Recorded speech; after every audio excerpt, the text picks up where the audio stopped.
scaremongering weather stories. Unfortunately, some newspapers write lots of them, talking about imminent cold snaps, heat waves, hurricanes on the way, or the worst winter since, well, whenever. A lot of it is just total rubbish. Here's my guide on how to spot the kind of weather story that really should be ignored.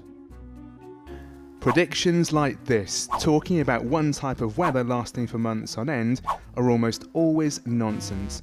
That's just not how weather works in the UK. It's statistically very unlikely for any weather pattern to continue for months without changing.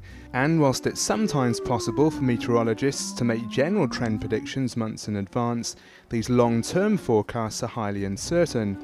It's very unlikely that a proper meteorologist would try to say in detail in autumn what will happen through the whole of winter. That's why forecasters usually stick to talking about the next few days, because the further ahead you look, the more the level of accuracy falls. Professionals tend to rely on the Met Office or other leading providers of weather information who have proven records of accuracy, but newspapers looking for a shocking headline often use sources who are much less trustworthy. It's worth checking the story to see who is making the prediction.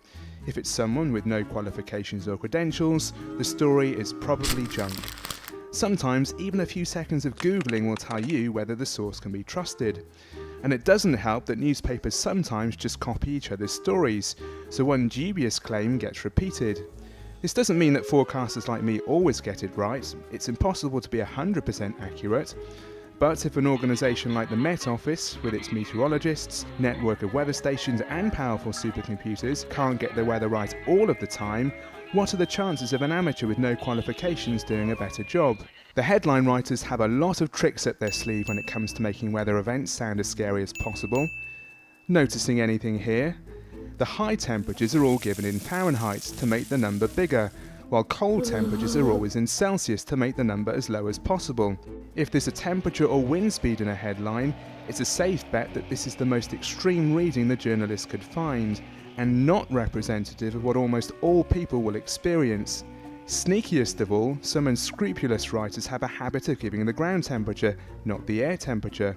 During some times of the year, the ground temperature can be 10 to 15 degrees higher than the air temperature, which makes using this figure very misleading. Oh no. Besides, it's the air temperature most of us feel, and that's the standard value quoted in weather forecasts.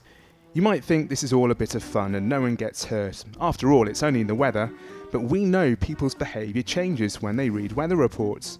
What if there's a false story doing the rounds about bad weather in Britain and everyone cancels their summer holidays here? Tourism and the economy would take a hit. And weather can be a matter of life and death, even in the UK. Extreme weather events can be deadly, and people need accurate information. Junk weather stories undermine people's faith in forecasters and makes my job more difficult. So I'm going to carry on calling out these stories, and if you spot any bad